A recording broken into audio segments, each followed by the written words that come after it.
in 140 years around my home, how much more must have changed in the busy centre of Stockport? Is any of it left as it was? What would we be able to find? What will be left in the future? I decided to find out. So why not come along with me? We'll take Jim Hooley's advice and have a morning stroll around Stockport. After all, blowing off a few cobwebs is not such a bad idea. Let's first decide where to start. A look at a map of the town centre may provide a few clues. Now this looks interesting. The marketplace and the church. They could be old. Castle Yard, that sounds old. And Roman Road, well, that must be old. Let's check on an older map. This map was produced in 1824. A lot fewer roads then, but strangely no Roman road and no castle marked. But the marketplace is quite clear, and also the river can be seen very prominently. Now here we have a map from 1680 in which we see the main features are the marketplace and the church. So that seems to be the area to start.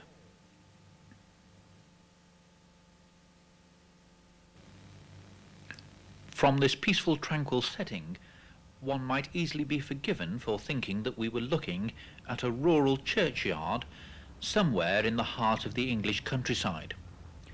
We are, however, looking at St Mary's Church in the heart of Stockport, on the high ground overlooking the market, which has been at the centre of Stockport's development throughout the ages. The parish church of St Mary's was built around 1300, but it is known that there has been an ecclesiastical centre here for much longer, for the Charter of Stockport, dated 1150, was witnessed by one Matthews, clericus of Stockport. A list of rectors of the church dates back to 1300, but only the chancery dates back that far. The remainder of the church was rebuilt about 1813. The reason for the rebuilding, which cost £42,886, 3 shillings and 1 penny 3 farthings, was that the old tower had become unsafe due to continuous bell ringing following Nelson's victory at Trafalgar.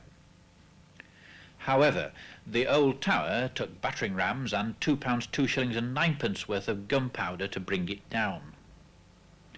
The belfry contained 10 bells, 2 cast by John Taylor in 1891 and 8 cast by John Rundle in 1817. The bells from the old tower are part of the present peal at All Saints Marple, and the old weathercock is on Disley Parish Church. The church records make interesting reading of events over the years. For instance, it is recorded that on December the 10th, 1602, the baptism of John Bradshaw took place. It was he who was later to preside over the trial of Charles I and sentence him to death. Here it shows that during the troubles of 1745, when Bonnie Prince Charlie came to Stockport, the church committee awarded 6 pence to one Frank Mason for hiding the church plate. Since the reconstruction of the churchyard, when Churchgate was widened in 1822, many interesting graves are no longer visible, but the records show the first victim of the plague as Mad Mary, buried October the 9th, 1605. In all, 168 people in Stockport died of the plague. The church warden's account for May the 31st, 1683 reads, "Being Sunday, we went with sidesmen through the fields to take up children who had broken the Sabbath. Each fined 6 pence. If we come out of the churchyard into the market, we will see the Packhorse public house. It is thought that prior to 1680, the rectory stood on this site. The market has obviously been very important to the history and development of Stockport. It still bears the resemblance of a medieval market with its open stalls. the covered market, is a later Victorian addition. The old marketplace was an open area with cross, stocks, whipping post and a small covered centre, as can be seen in the old 1680 map. The market is mainly within the area of the old castle, which was disbanded in 1642. Before that, the market would have been in the streets around. The remains of the castle, basically the tower at the end of the market, and bits of the walls were levelled in 1775, and a round tower was built to replace the old tower. This was used as a muslin mill until 1793. It was later pulled down, and the area is now that part of the market called Castle Yard. An artist's impression of the old castle gives an idea of Stockport in medieval days. The market would have been in this area, with the mud and wattle houses developing on the low ground, now the area of the precinct, and with the church out here.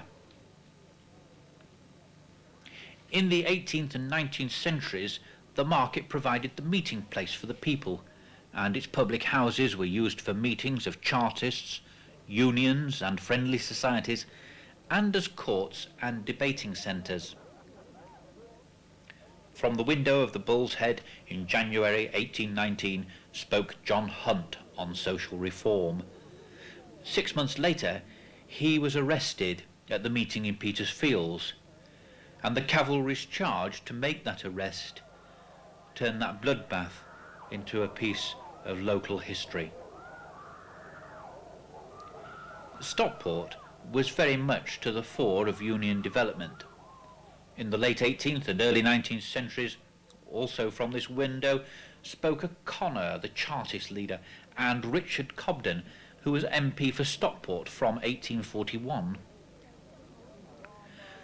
To the left, as we face the Bull's Head in Mealhouse Brow, the little building on the corner by the steps is the old cheese house, the court leet house and lockup. Since the Charter of 1222, making the town a borough, the court leet was responsible for law right into the 1800s. Opposite the Bull's Head is the Staircase Cafe, named after its beautiful Tudor staircase. The back of the building shows a fine example of Tudor crook frame architecture, now sadly dilapidated and trapped in between later additions and much alterations. Coming back out of the market, with the church on the left, we pass on the right Rostrum Brow. This, in the early 19th century, was famous for its professional men. Coming up Churchgate, the splendid Georgian building on the hill is the old rectory. If we turn here to look back over the market area, we see open ground on our right. This was the site of Loyalty Place. To all accounts, this was a splendid house when Lloyd, the magistrate's clerk, lived here. It was he who in 1812 was instrumental in bringing many Luddites to justice, and he was also a strong opposer of trade unions. Outside this house in 1819, William Birch, a Stockport constable, was shot by an Edgeley weaver, Jacob McGuinness. Birch survived the attempt on his life and lived until 1834, but McGuinness was hanged for the offence on April 15th, 1820. On the opposite side of the road was number 58 Churchgate, the birthplace of John Wainwright, organist and composer in Manchester, and best remembered for setting Christians awake to music. If we continue up Chestergate, we come to Wellington Street. On the right on the corner stands the thatched house, which used to be a free dispensary for the poor and was the forerunner of the infirmary. Further along, number 96 Churchgate. Over the years, this has been the home of many of Stockport's prominent men, and at one time it also served as the girls' industrial school. At the end of the house, turn right into Waterloo Road. This road was constructed in 1817 and was the first road into the Carr Valley. On the right are two old chapels, one of which is Orchard Street Chapel and is one of the oldest dissenter chapels built about 1781. At the bottom of Waterloo Road, which is now many feet higher than it used to be, look north along the Carr Valley. Back in 1745, across in front of us would have been the Carr Dam. This impounded the water of the Tim Brook to provide the power for the earliest mills. This small valley, now overgrown, provided the starting point for industrialisation in Stockport, and at the far end are some examples of early cotton and silk mills. Cross over Waterloo Road and turn into Canal Street, the centre of the hatting trade from 1780 through to today. In the early days, work was done in the cottages surrounding the area. Then it was taken into the warehouse owned by the Christie family. Now at the top of Canal Street stands the giant Christie Hat Works, stretching all the way up to Hillgate. Christie's house stood behind here, but all that is left is this piece of wall. Turn up the street to Hillgate. At the top, we then turn left to the front of Christie's Hat Works. These mills were once cotton mills leased to various tenants, including Radcliffe, Hallam and others. But when Hallam moved into his own mill at Heverley in 1866, Christie took it over and equipped it as a hat factory, and the cottage workers came into the mill. In 1893 it was burnt down and was rebuilt as we see it today. Next to the mill stands 27 Higher Hillgate. This was once the home of Samuel Oldknow, of great importance to Stockport and the whole of the Northwest Industrial Revolution, for it was he who introduced steam engines into factories. His house was attacked by Luddites in 1812. Further along on the right we come to Holt Street, at the bottom of which stands St Thomas's Church. This is one of the finest examples of Greek style of the period. It was built to cope with the influx of people from the rural areas, as St Mary's could no longer accommodate the extra numbers, and it was the first church in Cheshire to be built using funds made available by Act of Parliament to build churches in populous places. The grant was for £15,000. The east end has 6 beautiful Ionic pillars supporting a large portico, and it is sad that today it looks so in need of care.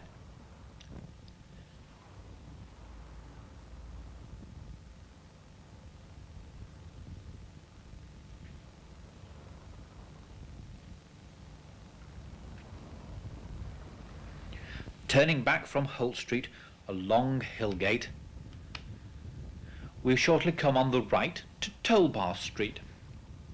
This used to be the point of the toll house, which stood where the Salvation Army citadel now is. This reminds us that Hillgate was the main turnpike road through the town, as the main Wellington Road was not built until 1826 by the Manchester Buxton Turnpike Trust. It ran from Bramhall Lane to Heaton Chapel and had taken 2 years to build at a cost of £36,000. Outside the Hillgate Turnpike used to hang the brank as a warning to nagging wives. This was a medieval device with a halter and a spiked tongue grip that fitted in the mouth.